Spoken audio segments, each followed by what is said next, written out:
समण संत संखार। आप ऐसे बैठोगे तो पीछे नहीं दिखाई देगा, तो साइड में जाओ, कैसे करोगे? ठीक है, ठीक नीचे होगा। तो पुराने जो आप अब से पहले जितने भी बाबा साधु देखे होंगे वो बड़े चमत्कारी बाबा रहे हैं। कितने चमत्कारी हैं? ऐसे करके हाथ उठाते हैं, ओम भट्ट, और 500 का नोट हाथ में आ जा, और सीधे 500 का नोट हाथ में आ जाता है नहीं चमत्कार। पर ये वाला चमत्कार ऐसा नहीं है, मैं जिम में देता हूँ, मेरा ही है। मोड़ के दूसरे हाथ में रखा हुआ था, यहाँ पैसे निकाल दो तो 500 का बन जाता है, घर से पकड़ो तो सब रखे रहते हैं। पर ये वाले संत ऐसे हैं कि आपको बहुत सारा पैसा जीवन में मिलेगा अगर आप इनकी आज्ञा का पालन करेंगे। ये जो समण संत संखार है, ये है क्या? और 500 साल बाद समण संत संखार की आवश्यकता क्यों पड़ी? आज का जो समण संखार उत्सव है वो क्या है? पहले हमने जो समण संखार उत्सव 18 अगस्त को किया, जो हमारे बड़े संत पीछे बैठे हुए हैं वहां पर, तो उसको जरा समझ लें, उसको जान लें, ताकि आपके मन में कोई जिज्ञासा, कोई प्रश्न ना रहे। फिर भी कोई प्रश्न अगर हो तो वो पोर्टल पे आ सकता है, पूछ सकते हैं, बाद में कोई समस्या नहीं है। समन संघ एक बहुत पुरानी सभ्यता है, प्राचीन पुरातन सभ्यता। भारत के अंदर कोई दूसरी सभ्यता है ही नहीं। कोई किताबों में पढ़े 2 प्रकार की सभ्यताएं हैं, नहीं। सभ्यता किसी देश में एक ही प्रकार की होती है, बाकी जो होता है वो सेक्टर्स होते हैं, वर्ग होते हैं। इसको समझाने के लिए ज्यादा कुछ कहने की आवश्यकता नहीं है।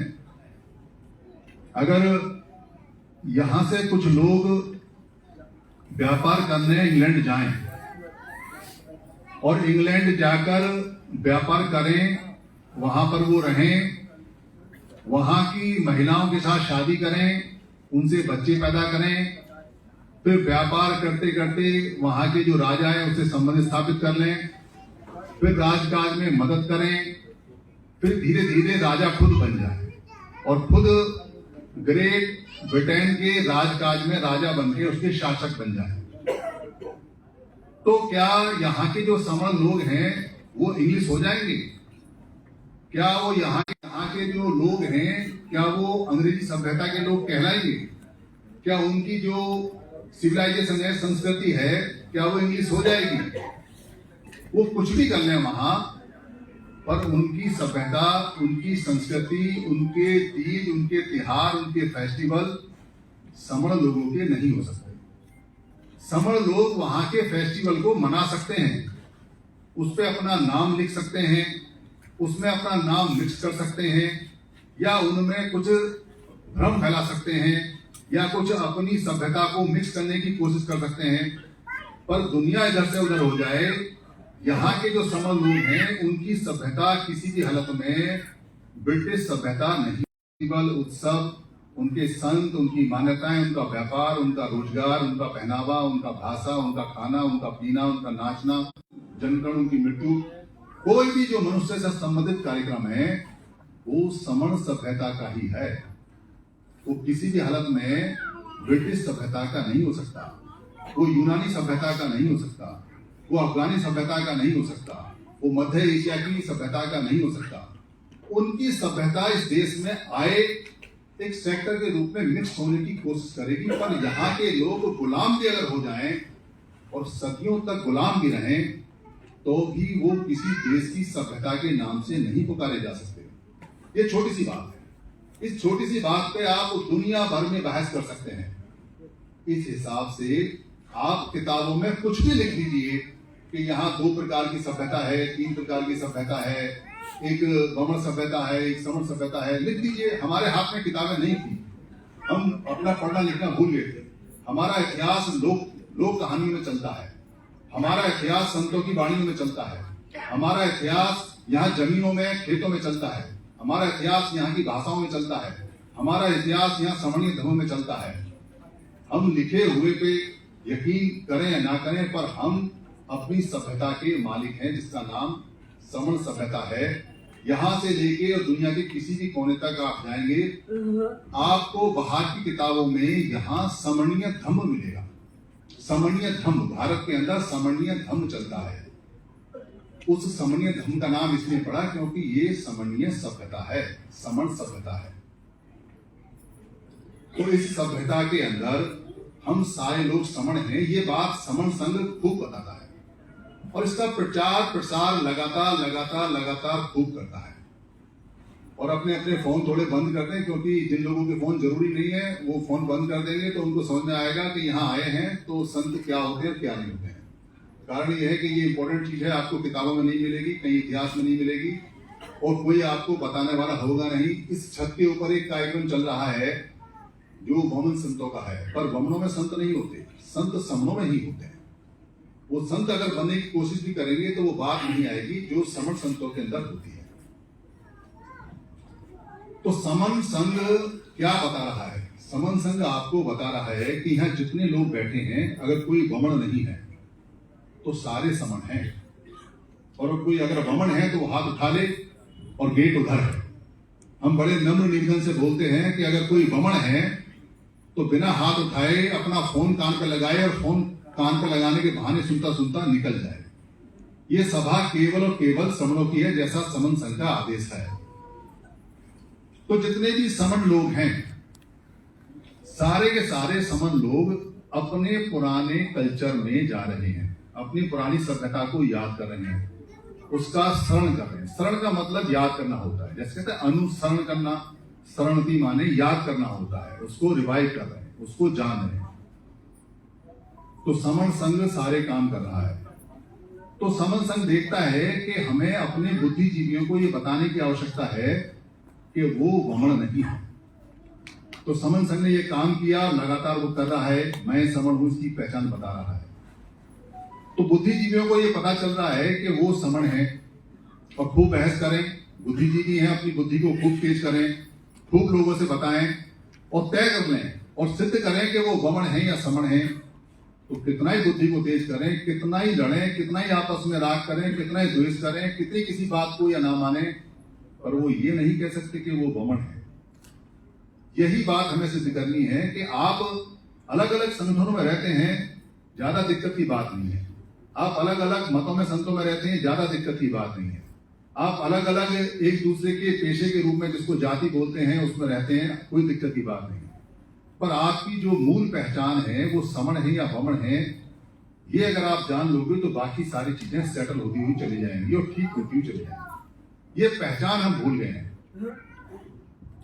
तो समन संघ ने बहुत सारे काम किए, एक संहति बनाई, समन संखार समिति, ये संत संखार समिति। ये जो संखार समिति बनाई है ये समन संघ से अलग है, क्योंकि समन संघ के जो 10 नियम आते हैं उसमें पद, पोस्ट, मंच, माला, माइक नहीं होता। पर जब संतों के कार्यक्रम रखते हैं तो संतों की मान्यता है कि वो आम आदमी से एक पायदान ऊपर होते हैं, तो वो ऊपर बैठे हुए हैं, वो ऊपर बैठे हुए हैं, इसलिए मंच है और उनका पद भी है, क्योंकि वो संत हैं तो उनका पद है। इसलिए संखार कमेटी समण संघ के उन नियमों को फॉलो नहीं करती, वो अपना संतों का काम अलग से करती है, वो अपना संहति का काम अलग से करती है। संहति के कार्यक्रम में अपने लोगों की रिकॉग्निशन, उन लोगों की मान्यता, उनको मान्यता देना, उस मान्यता को फैलाना उसका मुख्य काम है, जो कि सारे संघ करते हैं। दुनिया के जितने संघ हैं वो सब करते हैं। और संतों की बातों को पहुंचाया। तो संतों की आवश्यकता क्यों पड़ी? ये संतवाणी है क्या? हम संखार का काम करते हैं, संखार है क्या? संखार का मतलब होता है कोई वस्तु जैसी है उससे दूसरे रूप में बदलना, उसको संखार बोलते हैं। संस्कृत में इसको संस्कार बोलते हैं और इंग्लिश में इसको बोलते हैं हाइब्रिड, यानी कि उसके रूप का परिवर्तन करना, जो उसका कोई और रूप है उससे उसको बदलना। यहाँ जो डॉक्टर रमेश चंद्रा हैं वो अब तक एक साधारण जिंदगी जी रहे थे, आज से उनकी जिंदगी संखार के बाद में बदल जाएगी, संस्कार हो जाएगा, उनका वहां पर रूप का बदलाव हो जाएगा, उनके काम का बदलाव हो जाएगा, उसको मान्यता आप लोग देंगे और उसके बाद में वो संत के रूप में काम हो जाएगा, तो उनका संखार हो जाएगा। तो संखारित लोग हो जाएंगे, संस्कार हो जाएगा, संत बन जाएंगे। ऐसा संखार पहले भी बहुत हुआ है और बुद्ध के बाद में बहुत सारे लोगों ने शुद्धिकरण नाम से संखार करने के कार्यक्रम को चलाया कि आपका वो शुद्धिकरण कर रहे हैं। पाप आपने कितनी किए हैं, गंगा में डुबकी मारी है और आपका पाप का निवारण हो गया, संखार हो गया। पर ऐसा हमारे संतों ने नहीं बताया। हमारे संतों ने बताया है कि आपको मन से बदलना पड़ेगा। जिसका मन बदलेगा, उसका तन बदलेगा, उसका कर्म बदलेगा, तब संखार होगा। आपने यहां से संखार के लिए अनुमति दी, उधर संखार हुआ पर मन नहीं बदला, तो संत नहीं हुआ। संत होगा जब उसका मन बदलेगा, उसका कर्म बदलेगा।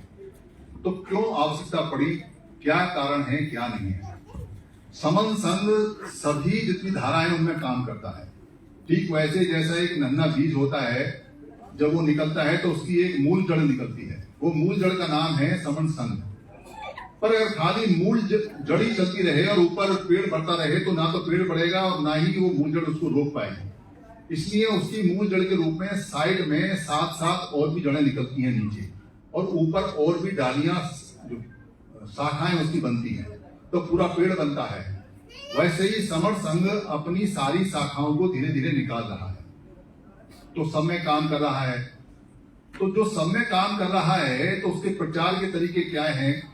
वो यहाँ सामग्री देता है, सामग्री बांटता है, वो वर्चुअल मीटिंग करता है, वहां पर बहस करता है, संगति लगाता है, वहां पर आदान प्रदान होता है, जानकारियों का आदान प्रदान होता है, बहस होती है, फोन पर होती है। समर संगी जाते हैं, बातचीत करते हैं, जगह जगह संगतियां लगाते हैं, जगह जगह अलग पोर्टल पे चलती हैं, अखबार निकलता है, वीडियो जाती हैं, प्रिंट मटेरियल जाता है, ऑडियो जाती हैं। पर ये किनके लिए है?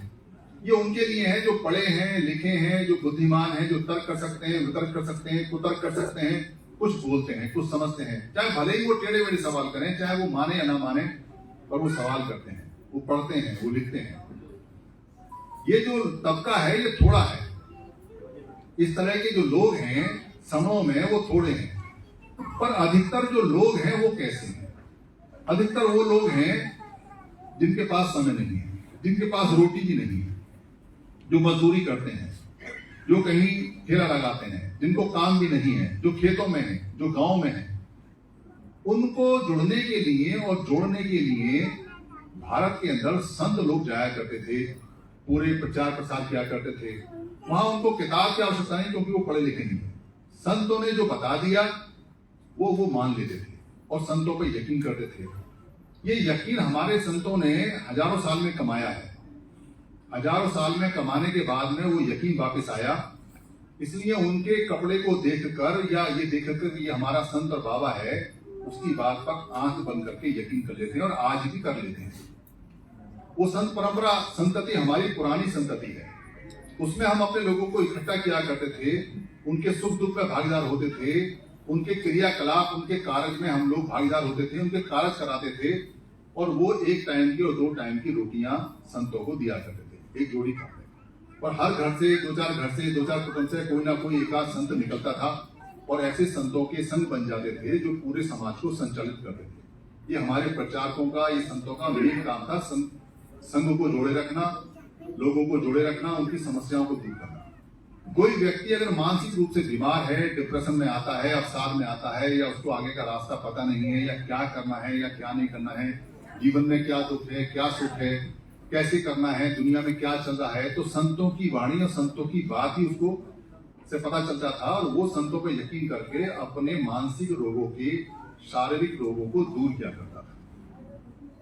ऐसे संतों की महिमा इतनी ज्यादा है कि बुद्ध जैसे संत का अगर उनके जो प्रचारक, जिनको आप भिक्षु बोलते हैं, अगर उनका कहीं कपड़ा भी टंगा हुआ मिल जाए और राजा वहां से निकल रहा है तो वो भी नमन करके जाता था कि यहाँ कोई आसपास संत है, तो नमन करके उसको सम्मान के रूप में जाता था। इतनी मान्यता संतों की रही।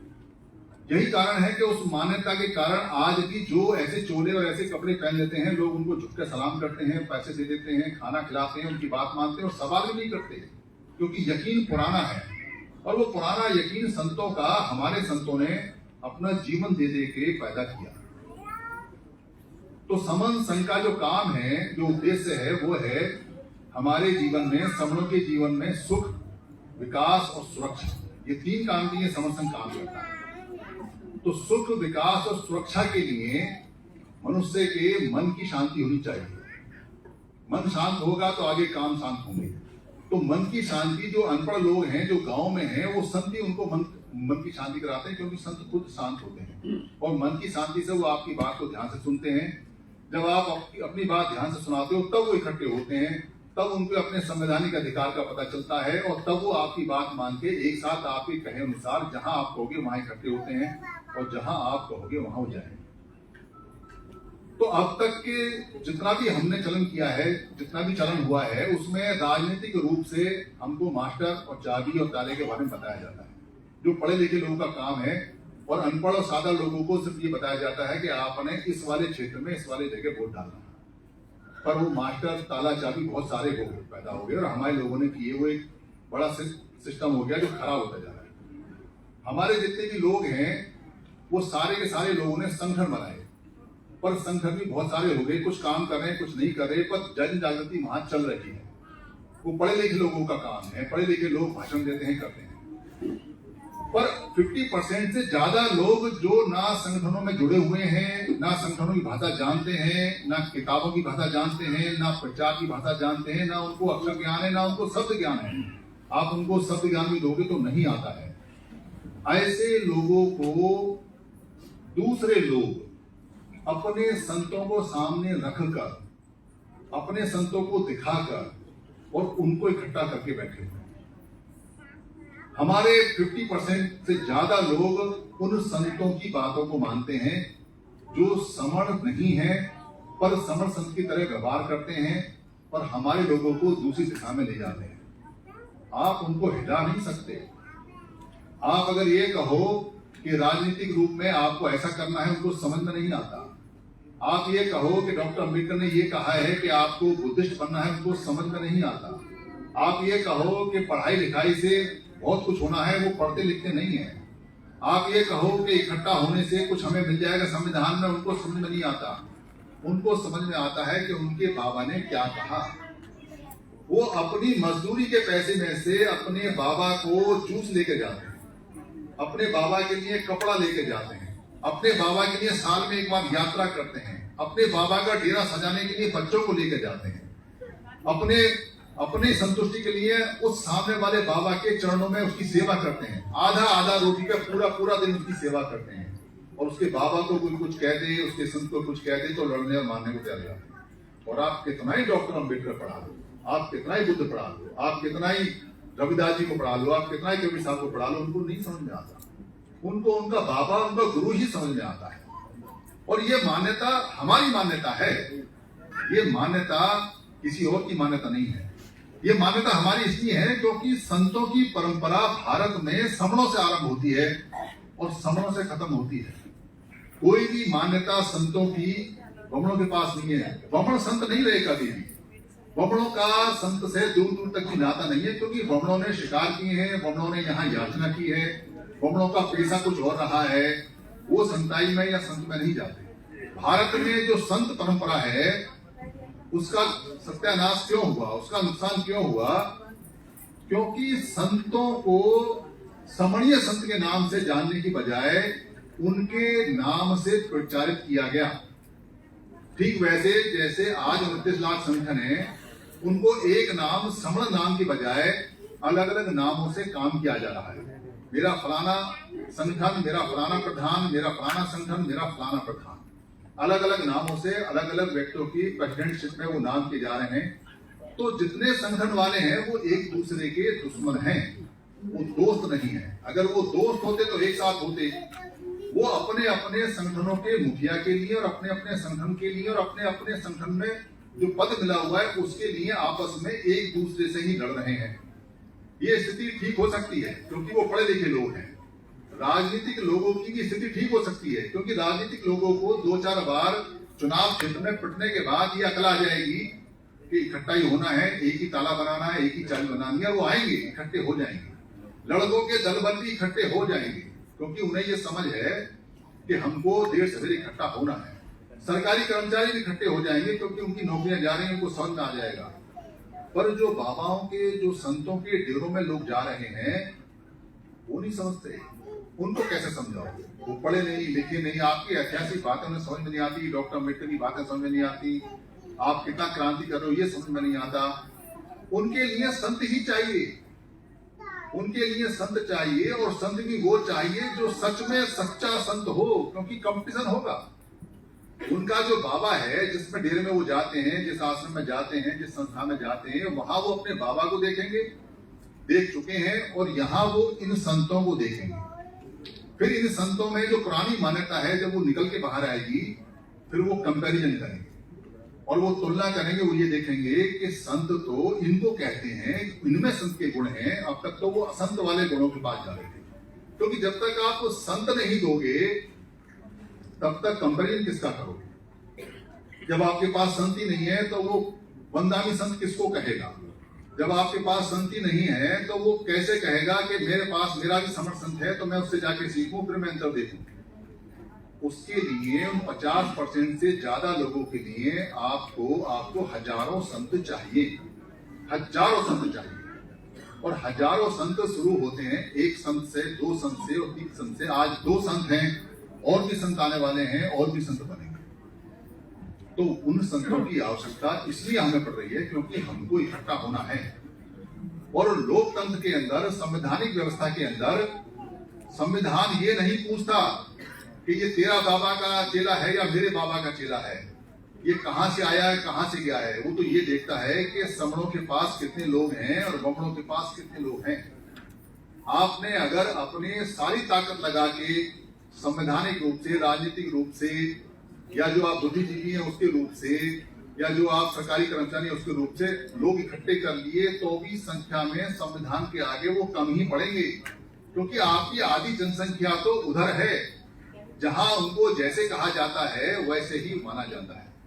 आपको याद होगा कि जैसे जैसे संवैधानिक व्यवस्था का चुनाव का समय आता है, वैसे वैसे राजनीतिक लोग संतों के डेरों में जाना शुरू कर देते हैं और संतों के डेरों में एक कमरा देते हैं, अपने फंड में से कुछ रुपया दे देते हैं, और ऐसे सभा बैठी होती है और वो संतों के बराबर में जाके बैठते हैं और अपना चेहरा दिखाते। क्यों?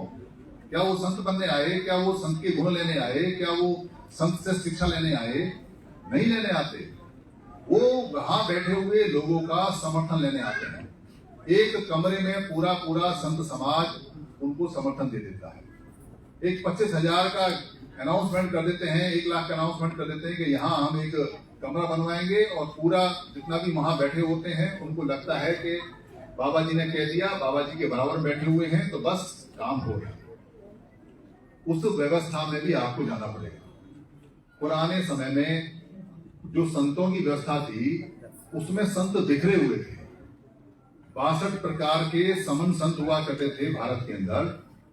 जब बुद्ध ने उनको इकट्ठा करने का काम किया, और उनको इकट्ठा करने का काम करने के लिए कहीं लड़े नहीं, पर तर्क में उन्होंने उनको ललकारा।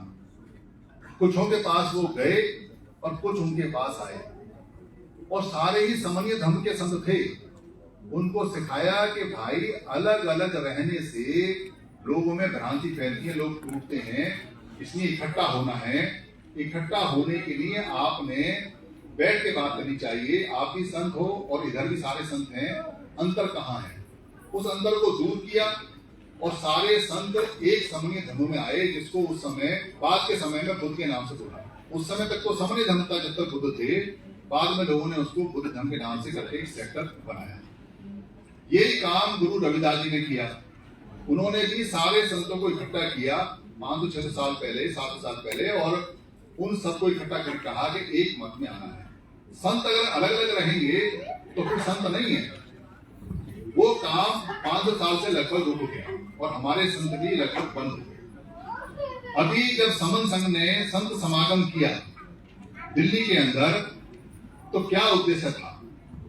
उद्देश्य था कि सारे समन संत एक साथ बैठे, क्योंकि संत अलग अलग हैं। संत एक साथ नहीं बैठेंगे तो अनुयायी कैसे एक साथ बैठेंगे? इसलिए समन्वय संत की परंपरा का आरंभ करके और संत समन संत मरणोपरांत जो पीर फकीर समन संत मान्य साहब काशीराम जी हैं, उनको संत डिक्लेयर किया गया। पहले संत समन डिक्लेयर किया गया, दूसरे संत रविलाल रतिलाल देसाई सर हैं, और तीसरे आज यहाँ प्रस्तावित हैं जो आपके अनुमोदन से संत का कार्यभार संभालेंगे। तो संतों को क्या कहा गया? समन संघ में क्या बताया गया कि सारे संत अलग अलग हैं, आपकी जिम्मेदारी है, आपने सारे संत इकट्ठे करने हैं। आप कोई समुदाय नहीं बना रहे हैं, आप कोई अलग से संत परंपरा नहीं बना रहे हैं। आपने सभी संतों के डेरे में जाना है, संत तो रहे नहीं, उनके अनुयायी हैं, और उनसे ये निवेदन करना है कि भाई आप ये बताइए, क्या आपके संत ने ये कहा है कि चोरी करना? क्या आपके संत ने ये कहा है कि व्यभिचार करना? क्या आपके संत ने ये कहा है कि आप हत्या करना? क्या आपके संत ने ये कहा है कि झूठ बोलना? क्या आपके संत ये कहते हैं कि नशा करना? क्या आपके संत ये कहते हैं कि गरीबों का शोषण करना? क्या आपके संत ये कहते हैं कि ऊंच नीच को मानना? क्या आपके संत ये कहते हैं कि और संतों की बेइज्जती करना? क्या आपके संत ये कहते हैं कि सारे अनुयायी अलग अलग हैं?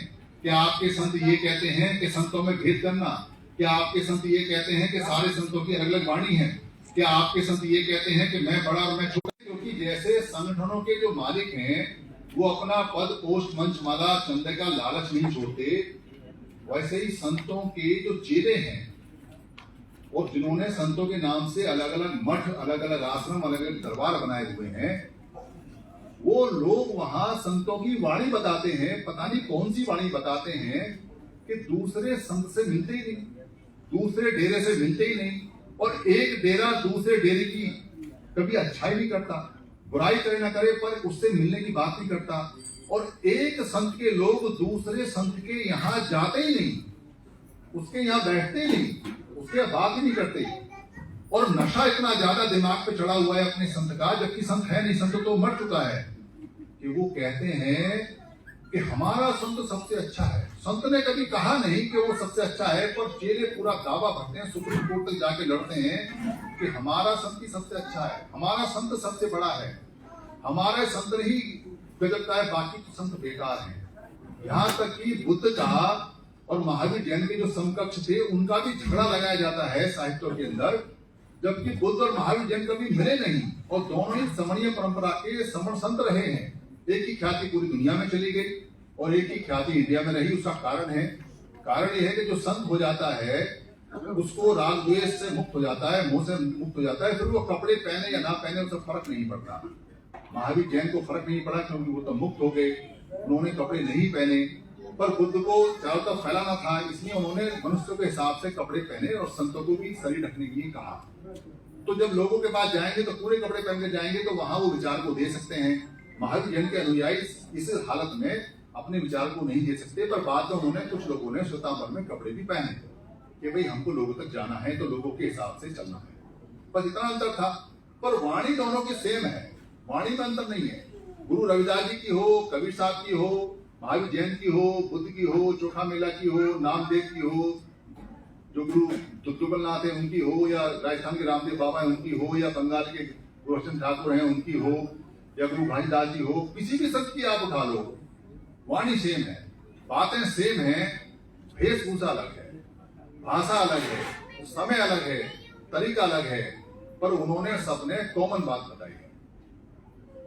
तो कैसे इकट्ठा करोगे संतों को? क्योंकि अगर आप वरना तो जो लोग इस बात को मानते हैं कि सारे संत बराबर हैं, वो इन संतों की बात को मानेंगे और इस बात को फैलाएंगे कि समन्वय संत एक ही तरह के संत हैं और सारे संतों को एक साथ आना है, सारे संतों को एक साथ रहना है। इसलिए समन संत संघात चल रहा है, इसलिए समन संत बन रहे हैं। तो समन संत बनने के कुछ कर्तव्य हैं, कुछ अधिकार हैं, कुछ जिम्मेदारियां हैं, कुछ नियम हैं, कुछ विनय हैं, कुछ बातें हैं जो मैं यहां आपको बताऊंगा।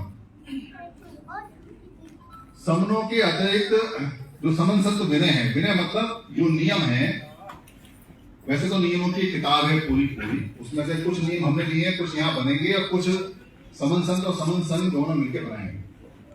समनों के अतिरिक्त किसी से कोई संबंध, कोई व्यवहार, कोई राग द्वेष नहीं। ये पहला नियम है संत विनय का कि समन संत जितने भी होंगे उनका जो सरोकार है वो सिर्फ समन लोगों से रहेगा। समन लोगों के अतिरिक्त किसी से कोई व्यवहार नहीं, कोई राग द्वेष नहीं, कोई लेन देन नहीं। क्यों नहीं? क्योंकि ये समन संत है, ये वमन संत नहीं है और ये सम्मा सम संत भी नहीं है, यानी ये बुद्ध नहीं है, ये महावीर जैन नहीं है। कारण क्या है कि जो बुद्ध होगा, जो महावीर जैन जैसे लोग होंगे, उनके लिए मनुष्य में भेद नहीं होता, उनके लिए सारे मनुष्य बराबर होते हैं। पर ये समन संत हैं, ये समणों के संत हैं, वमनों के संत नहीं है। हम पहले धोखा खा चुके हैं। जब वमनों में समणों में संत बने तो कुछ सभी लोगों को संत बनाया गया। उसमें जैसे बुद्ध थे, बुद्ध को आज भी महासमण संत बोला जाता है, महावीर को समण संत बोला जाता है। पर जो बुद्ध के शिष्य थे सारिपुत्र और महामोगल हैं, जो उनके राइट लेफ्ट हैंड थे, कायदे में तो वो समण हो जाने चाहिए थे। पर तो जब संत बनने के बाद, अरहत होने के बाद भी खत्म नहीं हुआ, तो हमको ये समझ लेना है व्यवहार का समण संत जो डेड ना हो और वो मारा ना जाए फिर दोबारा से। समन संत का जो विनय है वो है चोरी नहीं करना, यानी मन वचन कर्म से वो चोरी नहीं करेंगे, झूठ नहीं बोलेंगे, व्यभिचार नहीं करेंगे, जीव हत्या नहीं करेंगे, किसी प्रकार के नशे वस्तु की सेवा नहीं करेंगे और किसी प्रकार का मानसिक वार्षिक कमिक रोग राग द्वेष मोह मूर्ता नहीं करेंगे। ये उनके प्राय उनके मुख्य नियम है। दूसरा है समण संत लिबास और वेशभूषा। समण संत लिबास और वेशभूषा समणों की कैसी होनी चाहिए, संतों की वेशभूषा क्यों होती है, पहले इसको समझ लें। संत शरीर के अंदर कपड़ा पहने या ना पहने उन्हें फर्क नहीं पड़ता, पर सामने वाले लोगों के लिए वो कपड़े पहनते हैं। तो सामने वाले लोगों के लिए कपड़ा पूरा होना चाहिए और कपड़े का रंग ऐसा होना चाहिए जो दूर से पहचान हो जाए कि ये संत हैं, ताकि लोग उनकी गरिमा को, उनके मान सम्मान को ध्यान से रखें। पुराने समय में बुद्ध ने प्राकृतिक रूप से पेड़ की छाल और फूल पत्तियों के रंग से कपड़े को रंगा। उन्होंने ऐसा रंग पसंद किया जिससे कि लोगों की आंखों में ना आए और दूर से दिखाई दे कि ये लोग जा रहे हैं। उस कपड़े का नाम, उसका जो रंग है उसका नाम भगवा पड़ गया। ये जो समण संत का जो झंडा है ये वहीं से, उसी रंग से आया हुआ है। पूरी दुनिया में जहां भी ये रंग मिलेगा ये पुराने संतों का, हमारे संतों का रंग है। पर हमारे बहुत सारे संत हो चुके हैं जिन्होंने सफेद कपड़े पहने, जिन्होंने लाल कपड़े पहने। आजकल और तरह के संत हैं जो अलग अलग तरह के कपड़े पहने हैं। किसी ने पेड़ की छाल पहनी, किसी ने जानवर की खाल पहनी। तो कपड़ा समय के अनुसार, आवश्यकता के अनुसार, लोगों के अनुसार और जो मौसम है उसके अनुसार बदलता रहता है। कपड़ा कोई पक्की पहचान नहीं है किसी संत होने की, क्योंकि कपड़े के अंदर जो व्यक्ति है वो संत होना चाहिए, कपड़ा संत नहीं होता। इसलिए हमारे जो समण संत हैं वो जो भी वेशभूषा किसी भी संत की, पारंपरिक संत की, पुराने संत की पहनना चाहे पहन सकते हैं, वरना ये सफेद रंग का एक परिवत है, इसको परिवत बोलते हैं। परिवत का मतलब परि माने चारों तरफ और वत माने कपड़ा, ये पहन सकते हैं। इसमें शरीर का अंग नहीं दिखाई देता, शरीर का अंग नहीं दिखाई देना चाहिए और सफेद रंग में कहीं कोई आकर्षण होता नहीं। सफेद रंग बढ़िया होता है, शांति का होता है, ये इनके लिए है और ये चाहे तो किसी की संत का बदल सकते हैं। वेशभूषा उनके लिए उसी हिसाब से, पर वो लोगों की आंखों में ना चुभे। संत की जो जीवन शैली है वो कैसी होनी चाहिए, यानी जो संत हैं वो अपना दिनचर्या जीवन शैली कैसी अपनाएं।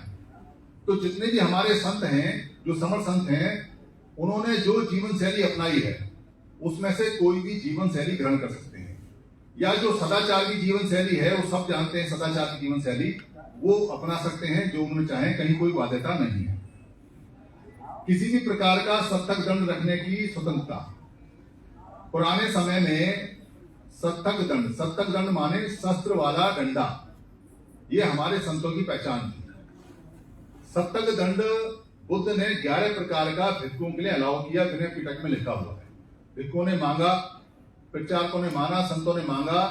हम जंगल में जाते हैं, जंगल में कीड़े मकोड़े होते हैं, कई बार हमें रास्ता साफ करना पड़ता है, कई बार जंगली जानवर आ जाता है, कई बार हमें उस डंडे की आवश्यकता पड़ती है, कुछ बूढ़े हो गए हैं उनको डंडे की आवश्यकता पड़ती है। वैसे तो हम संघ में चलते हैं, पर हमको सत्तक दंड चाहिए। बुद्ध ने 11 प्रकार की मूठ का सत्तक दंड अलाउ किया, विनय पिटक में है, पढ़ लेना आप लोग। पर आम जनता के लिए तो हर प्रकार का अलाउ है। जितने भी संत बाबा आज तक जो भी डंडा या डंडी हाथ में रखते हैं, वही है जो हमारे संतों ने दिया है, और वो संतों की मान्यता है। सभी संतों को रखना चाहिए, और भिक्षुओं ने छोड़ दिया, भिक्षुओं को तो सबसे पहले रखना चाहिए, क्योंकि भिक्षु भी समर्थ संत में आते हैं। इसलिए यहाँ सत्तक दंड संखार भी होगा। सत्तक दंड दोबारा से वापिस आ रहे हैं। जो सत्तक दंड हमारे समय जो आप देख रहे हैं, इसको पुरानी भाषा में 19 या 19 बोला करते थे, और सिर माने सिर और वेठन माने एठन, यानी कि सर पे एठन लगाना। वो संखार पुराने समय में गर्मी सर्दी से बचने के लिए सब लोग, हमारे जो संत थे, वो पहना करते थे। राजस्थान में तो खास तौर से चलता है, इधर जो ठंडे एरिया में उनके अंदर चलता है, और यहाँ हमारे यहाँ गर्म हवाएं चलती हैं और ठंडी हवाएं चलती हैं। सब पे कपड़ा होना सुरक्षा की निशानी है, और खास तौर से संत पे वार भी होते हैं, संतों पे हमले भी होते हैं, क्योंकि संत समानता की बात करते हैं। बुद्ध पे भी हमले हुए हैं, सारे संतों पे हमले होते हैं, तो कई बार वो पीछे के हमले से बचाता है। इसलिए संत का जो उड़ीस सिरोवेटन संस्कार है वो भी होगा, और संतों की जो पगड़ी है, उड़ीस है, पग है, वो भी संस्कार में आएगी, वो बांधी जाएगी। समर्थ संत भोजन कैसा लेंगे? भोजन के नियम अधिकतर विनय पिटक में है। इच्छानुसार भोजन ले सकते हैं, 12 बजे से पहले भोजन ले सकते हैं, 20% कम भोजन ले सकते हैं, शाम को थोड़ा बहुत जैसा उनको चाहिए वो ले सकते हैं, पर इतना भोजन ना खाएं कि शरीर में आलस आ जाए और शरीर उनका तामसी हो जाए और उसमें उग्र संवेदनाएं आए। तो भोजन वो अपने हिसाब से ले सकते हैं। भोजन की कोई बाध्यता नहीं है, भोजन कैसा भी हो सकता है, आमिष भी हो सकता है, निरामिष भी हो सकता है, उसकी कोई बाध्यता नहीं है, क्योंकि भोजन भोजन होता है। पर उनकी इच्छा ऐसे भोजन की नहीं होनी चाहिए जिसमें उनका मन रत हो और उनकी शांति भंग हो जाए। गृहस्थ समर्थ संत के विनय, क्योंकि हमारे जो संत हैं वो 3 प्रकार के बनेंगे। अभी ये गृहस्थ हैं दोनों, उसके बाद में अनागारिक भी बनेंगे, और बाद में जो अभिक्रमण वाले हैं, जिन्होंने पूरा घर छोड़ दिया, अपना जीवन छोड़ दिया, वैसे भी संत आने वाले हैं। तो गृहस्थ वाले जो लोग हैं, उनकी पत्नी होती है, उनके बच्चे होते हैं, तो उनके नियम हैं, वो पत्नी परिवार का सात्विक प्रदर्शन नहीं कर सकते, पति परिवार के संबंधों की सार्वजनिक चर्चा नहीं कर सकते, रंगारंग कार्यक्रम में सार्वजनिक भागीदारी नहीं कर सकते, अपने लिए अपने परिवार के लिए याचना नहीं कर सकते, और अपने परिवार के लिए सिफारिश नहीं कर सकते। यानी कि जो समर्थ संत हैं, जो कार्यभार को संभालेंगे, वो अपने पति पत्नी के जो जीवन के जो उनके बातचीत है वो सात्विक नहीं करेंगे, उनका जो संबंध है वो किसी हालत में सात्विक नहीं होगा, और वो रंगारंग जो कार्यक्रम होते हैं, डांस के, गाने के, नाचने के, उसमें वो हिस्सा नहीं ले सकते। जितनी भी अगर अपने परिवार के लिए कोई याचना करनी है, सिफारिश करनी है, नौकरी पेशा या किसी काम की, वो नहीं कर सकते, और किसी भी हालत में वो अपने लिए कोई भी चीज नहीं मांग सकते। समर्थ संत का जो दैनिक खर्चा है वो कैसे चलेगा? जितने भी समर्थ संत बन रहे हैं वही समर्थ संत बनने के लिए एलिजिबल हैं जो अपना खर्चा खुद उठा सके। संतों में हमारे यहाँ याचना की परंपरा नहीं है। हमारे किसी भी समर्थ संत ने, चाहे वो बुद्ध है चाहे बाद के संत हैं, कभी भी हाथ जोड़ के किसी के आगे याचना या भीख नहीं मांगे। बहुत स्वाभिमानी संत रहे हैं हमारे। बुद्ध के समय जो पिंडपात होता था, जो पिंड का दान होता था, उसका नियम था कि भिक्षु या खुद बुद्ध जाएंगे 12 बजे से पहले, और किसी भी मोहल्ले में दरवाजे में जाके वहां उसकी समस्या सुनेंगे, उसको ज्ञान देंगे, उसकी बातचीत सुनेंगे, उसकी समस्या सुनेंगे, उसका निदान करेंगे, और फिर वहां खड़े हो जाएंगे।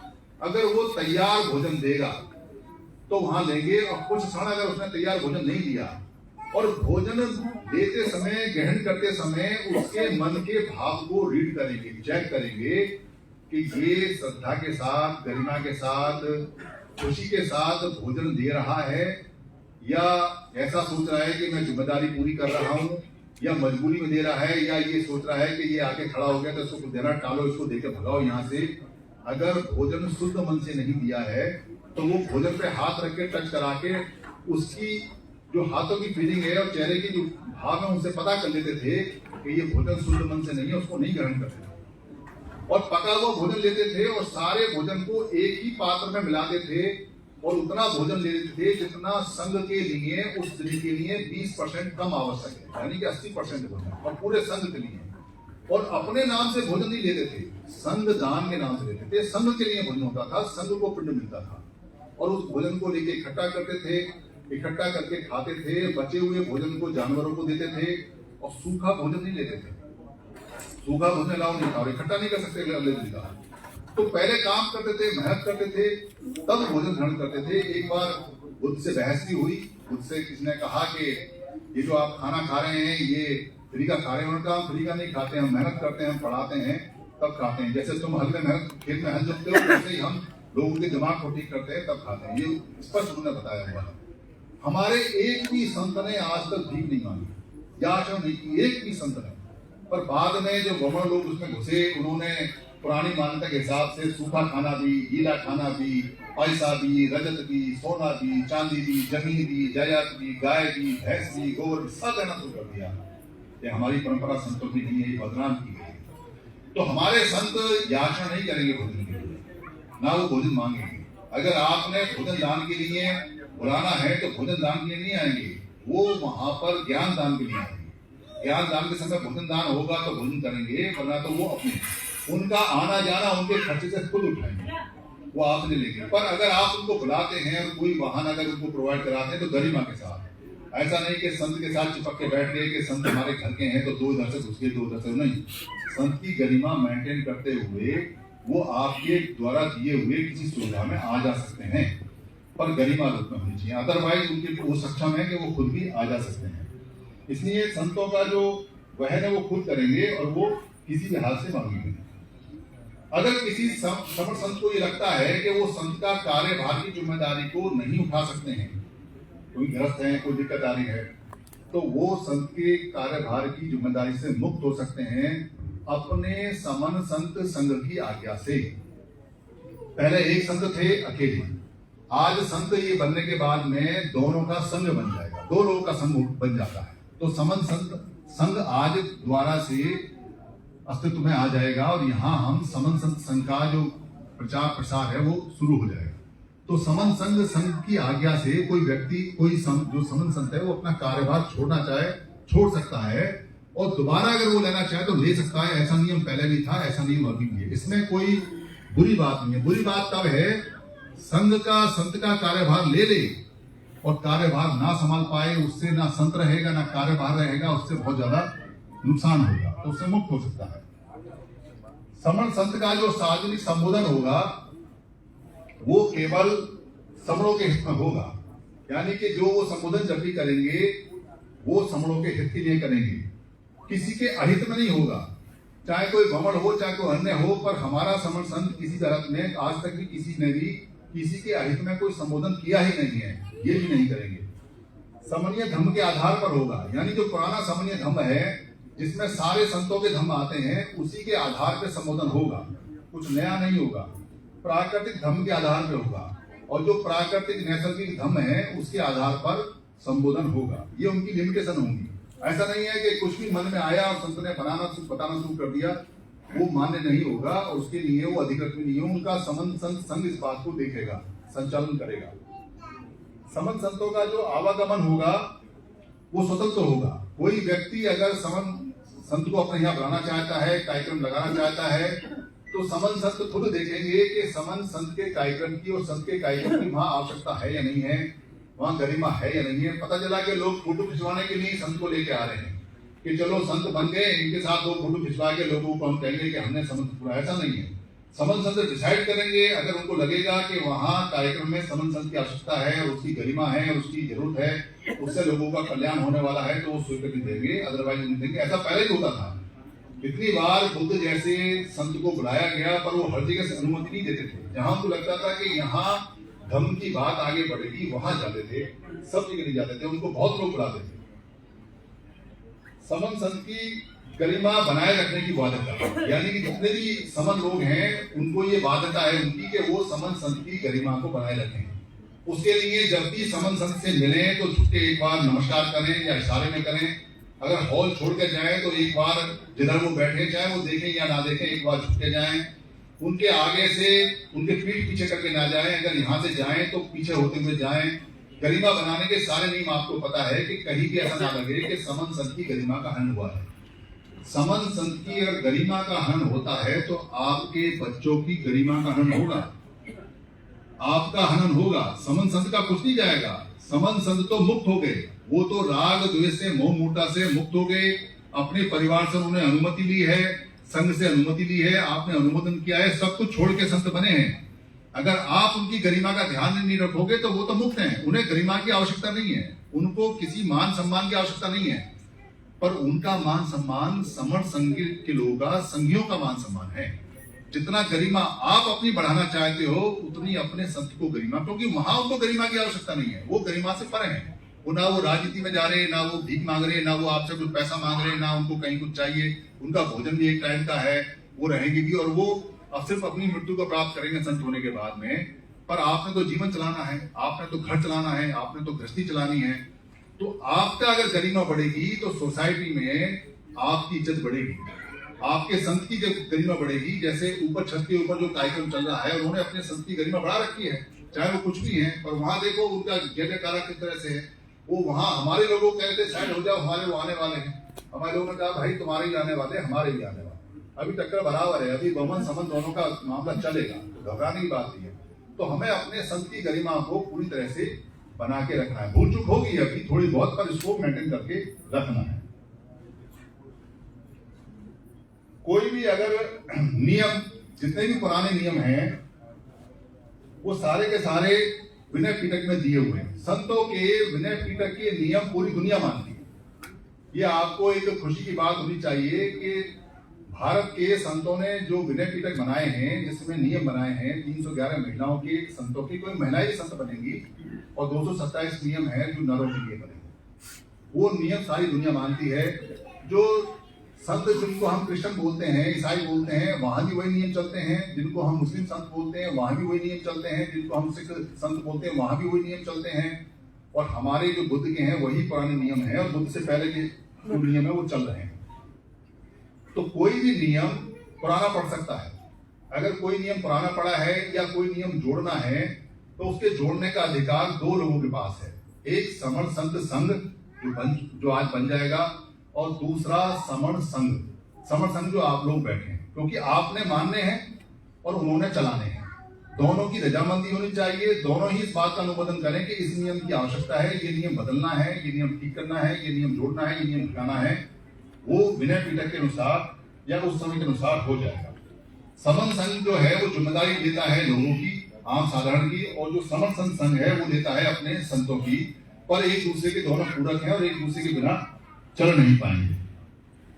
केवल और केवल एक समन संघ।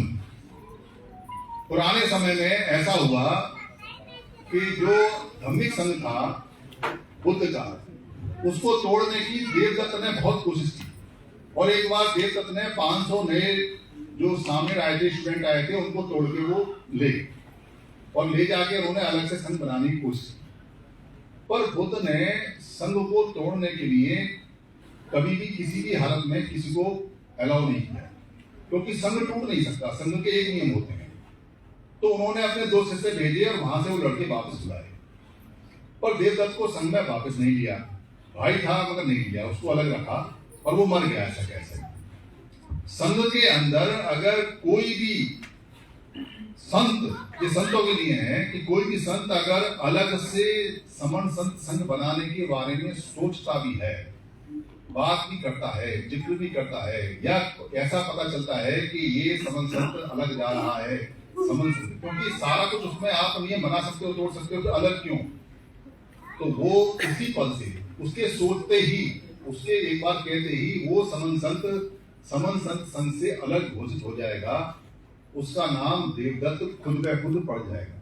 यानी कोई भी व्यक्ति उसको कुछ नहीं कहेगा, वो सीधा सीधा देवदत्त के संग में यानी कि विद्रोह में संघात में चला जाएगा, फिर उसकी वापसी नहीं होगी। किसी भी हालत में समन संत संग दूसरा नहीं हो सकता, किसी भी हालत में। कारण क्या है उसका? आज जो हमारे संतों के मत जो टूटे पड़े हैं, उनकी वजह से हम टूटे पड़े हैं। अगर हमने फिर वही गलती की दोबारा से और हमने किसी दूसरे से ऐसे संत को जो समर संत से अलग जाता है उसको मान्यता दे दी और उसको हमने कोसा नहीं, उसको हमने कुछ कहा नहीं, तो उसकी हिम्मत पड़ेगी। हमने उसको भोजन प्रदान करा दिया, उसको सेटअप प्रदान कर दिया, तो वो अलग ब्रांच बना देगा। उससे क्या होगा कि हमारे संतों को तोड़ने से टूटने से कोई नहीं रोक पाएगा। और जैसा पुराने समन जो हमारा धार्मिक संघ था, जैसे पुराने धार्मिक संघ के टुकड़े होते चले गए, ठीक वैसे दोबारा से ये समन्वय धर्मों में जो समन संत संघ है उनके टुकड़े दोबारा से हो जाएंगे, जो हमें बिल्कुल भी मंजूर नहीं। किसी भी मुसीबत के समय संतों की मदद करना समण संघियों का दायित्व है। यानी कोई भी अगर, वैसे तो वो आपसे कुछ मांगेंगे नहीं, पर कोई हारी आई, कोई बीमारी आई, कहीं कोई झगड़ा, कहीं कोई लफड़ा, कहीं कोई दिखाई दिया कि लोगों की आवश्यकता है, तो समण संघ पूरी तरह से उनकी मदद करने के लिए बाध्य होगा, वो उनकी बाध्य करेगा। और जो समण संघ हैं उनका मुख्य काम होगा कि वो समणों की सुरक्षा का दायित्व संभालें। यानी समणों पे कोई आपत्ति आती है तो सबसे आगे आपको समण संत मिलेंगे और वो आपका नेतृत्व करेंगे, उस मुसीबत से निकालने के लिए आपको रास्ता दिखाएंगे, आपको बताएंगे। समणों का संत के प्रति कर्तव्य, जो हम समण लोग हैं उनके संत के प्रति क्या कर्तव्य रहेंगे? समण संत आम समणों से एक पायदान ऊपर रहेंगे। जैसे अभी एक पायदान ऊपर बैठे हुए हैं, हर जगह हर जहां भी वो आएंगे जाएंगे एक पायदान ऊपर रहेंगे। अगर आप कुर्सी पे बैठोगे तो वो मंच पे एक कुर्सी ऊपर बैठेंगे, आप अगर नीचे बैठोगे तो वो यहाँ चौकी लगा के ऊपर बैठेंगे, आप अगर जमीन पे बैठोगे तो एक बड़ी गद्दी लगा के 4 इंच के ऊपर बैठेंगे, पर उनका कहीं ऊंचा स्थान हमेशा रहेगा। ये हमारी जिम्मेदारी है। समणों के संतों के अनुसार अगर कोई उनकी आवश्यकता है जो वो नहीं मांग रहे हैं, या वो कहीं इशारा कर रहे हैं कि भाई उनको दवाई चाहिए, या उनको कहीं डॉक्टर को दिखाना है, या कोई समस्या ऐसी आ गई है जिनमें आपकी आवश्यकता है, तो आवश्यकता को पूरा करना आपका कर्तव्य है। बाध्यता नहीं है, कर्तव्य है। संतों को गरिमानुसार व्यवहार देना वो हमारा कर्तव्य है। समण संतों की किसी भी कमी को सार्वजनिक करना संघघात है। हमारे संतों में कोई कमी हो सकती है, हमारे जो संत हैं उनके व्यवहार में कोई कमी दिखाई दे सकती है, क्योंकि व्यवहार बदलते बदलते बदलता है। पर उस कमी को अगर आपने समन संघ के किसी संघी ने उसको पब्लिक कर दिया, उसको लोगों में बताना शुरू कर दिया कि हमारे संत में ये कमी हमने देखी या ये बात देखी, तो वो संघघात है, वो पूरे समण संघ के साथ में घात माना जाएगा। और कोई हमारे समण संत में कमी है और वो कमी आपने संघ को नहीं बताई तो भी संघघात है। यानी कमी को लोगों में नहीं बताना है पर संघ के अंदर बताना है, क्योंकि संघ उनसे बात करेगा कि आप इस कमी को ठीक कीजिए, लोगों में थोड़ी बात अच्छी नहीं जा रही है, इसको ठीक करें। पुराने समय में जो हमारे संत थे उनमें जो कमियां थी, उन कमियों को संतों ने छुपाना शुरू कर दिया और लोगों ने भी छुपाना शुरू कर दिया, उससे संतों का नुकसान हो गया। कमियां धुलती रहे, जैसे समुद्र अपनी कमियों को साफ करता रहता है, शुद्धि बनी रहती है, वैसे ही संतों में जो कमियां हैं वो निकलती रहे।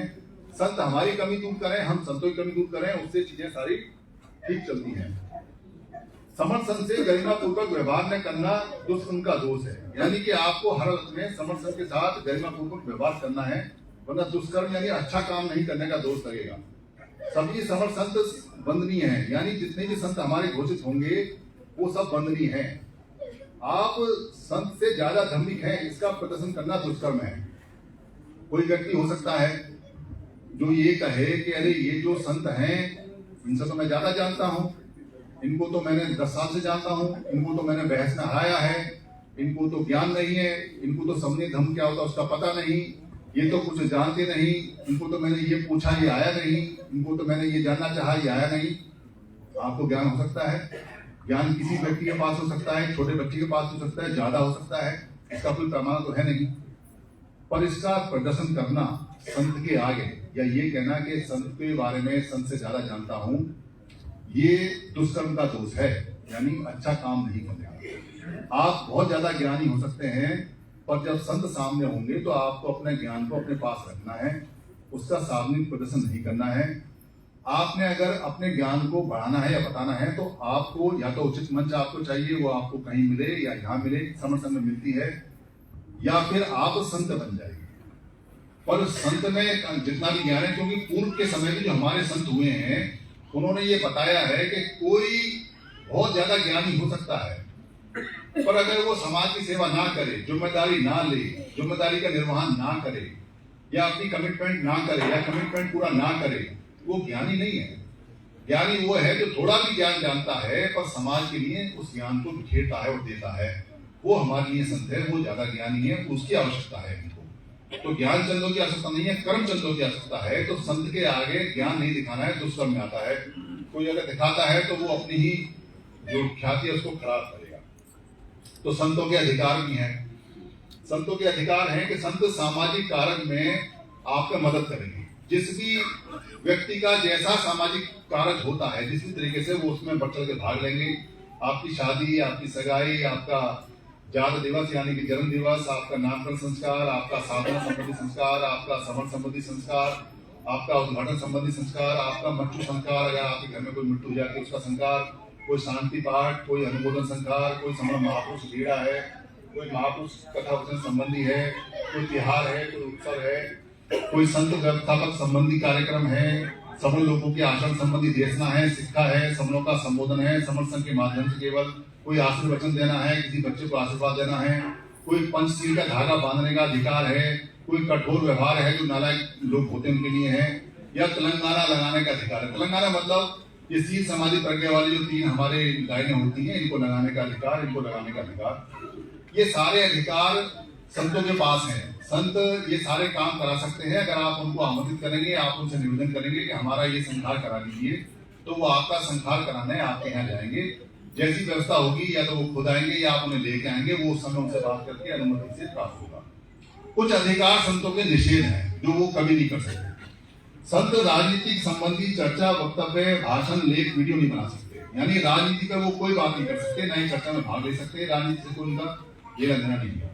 कोई आर्थिक संबंधी व्यवहार नहीं कर सकते, लेन देन, व्यापार, ये सब काम वो नहीं कर सकते। संघ समर संघ व्यवस्थापन संबंधी यानी समर संघ के मैनेजमेंट में वो सिर्फ सलाह दे सकते हैं, पर वो उसमें सीधे सीधे भागीदारी नहीं कर सकते। वमन के विरोध में संबंधी यानी जो वमन लोग हैं उनके विरोध में कोई बात नहीं कर सकते। समरों को सीधे संबोधन यानी अगर वो समरों को सब पूरी भारत के समरों को इकट्ठा करके डायरेक्ट संबोधन करना चाहे वो नहीं कर सकते। उनको संबोधन करना पड़ेगा, समर संघ के माध्यम से करना पड़ेगा। समर संघ उनको इन्वाइट करेगा कि आप आइए बोलिए, तब बोल सकते हैं, पर वो अपनी देशना के लिए तो बुला सकते हैं, पर जनरल बात के लिए एक साथ संबोधित नहीं कर सकते। ये इसलिए है क्योंकि हमने देखा है कि बहुत सारे जो लोग हैं वो संत बनते बनते नेता बन गए, संत बनते बनते राजनीति में चले गए, संताई छोड़ दी और नेतागिरी शुरू कर दी। उससे सीधे संबोधन की वैसे हुआ है, वैसा संबोधन ना हो, क्योंकि मन बदल सकता है किसी का भी, इसलिए ऐसा ना हो। राग द्वेष संबंधी कलाओं का सार्वजनिक प्रदर्शन नहीं करेंगे। किसी संत के अंदर अगर राग द्वेष संबंधी कोई भावना आती है तो उसका सीधे प्रदर्शन नहीं कर सकते। कटु व्यवहार नहीं कर सकते, कठोर व्यवहार कर सकते हैं, कटु नहीं कर सकते। यानी आपको डांट सकते हैं, आपको अच्छी तरह से बता सकते हैं, पर आपको किसी हालत में मन में कड़वाहट के साथ में बात नहीं कर सकते। पमु संत व यति संत के विनय नियम विनय पीठक के अनुसार होंगे। जो पमु माने होता है महिलाएं और पुरुष, और इति माने होता है महिलाएं, यानी महिलाओं के नर और नारी के जो नियम है वो विनय पीठक के अनुसार आगे उसके अंदर माने जाएंगे। तो ये सारा होगा। उनका एक मृत्यु संस्कार भी है, यानी कि समर संत अगर मरेंगे, जब जीवन अपना शरीर छोड़ेंगे तो उस समय का उनका क्या होगा। समर संत के जो उनकी जो अस्थियां हैं, जो उनके अवशेष हैं, उनके बाल हैं, उनकी हड्डी है, उनके दांत हैं, उनके ऊपर एक स्तूप बनाया जाएगा उनकी याद में कि ये हमारे समर संत थे। वो स्तूप उनके बच्चे या वो अपने जीवन काल में उसकी जमीन खरीदें या उसका इंतजाम करें, उनके परिवार वाले जो उनसे लाभ प्राप्त करते हैं तो उनका एक यादगार स्तूप बनवाएं। और अगर वो नहीं बनवा पाते हैं तो वहां का जो समर संघ है मरणोपरांत उनके नाम से एक स्तूप बनवाएगा, ताकि संत संतति संत का जो व्यवहार है वो लगातार याद में रहे कि ये हमारे समर संत थे। और वहां पर मेले लगेंगे, वहां पे लोग आएंगे, वहां लोग जाएंगे, और उनके जन्मदिन और उनके मरण दिन पर वहां पे लोग इकट्ठे होकर आपस में एक दूसरे को मजबूत करेगा। उनकी जो जीवन लीला है वो वहां बताई जाएंगे। तो अब यहाँ समर संत संखार होगा। समर संत संखार हमारे जो वरिष्ठ संत हैं, समर संत हैं, वो करवाएंगे। पर समर संत संखार से पहले जो कार्यक्रम होगा वो होगा कि आपको प्रस्तावित जो समर संत हैं डॉक्टर रमेश चंद्रा सर, उनके बारे में जो लोग 2-2 मिनट में उनके गुण के बारे में बात करना चाहें, शांति के साथ आए, उनको क्या बात उनके अंदर अच्छी लगी, जो उनमें संत बनने लायक है, संत के गुण हैं, वो वहां 2-2 मिनट में बिना भूमिका बांधे यहाँ एक एक करके आते हैं, बताएं। और जैसे ही आपकी बातचीत खत्म होगी यहाँ पर उनके संत बनने का कार्यक्रम आरंभ हो जाएगा। संगम नमामि, संगम नमामि, संगम नमामि। साधु साधु साधु साधु साधु साधु साधु साधु साधु।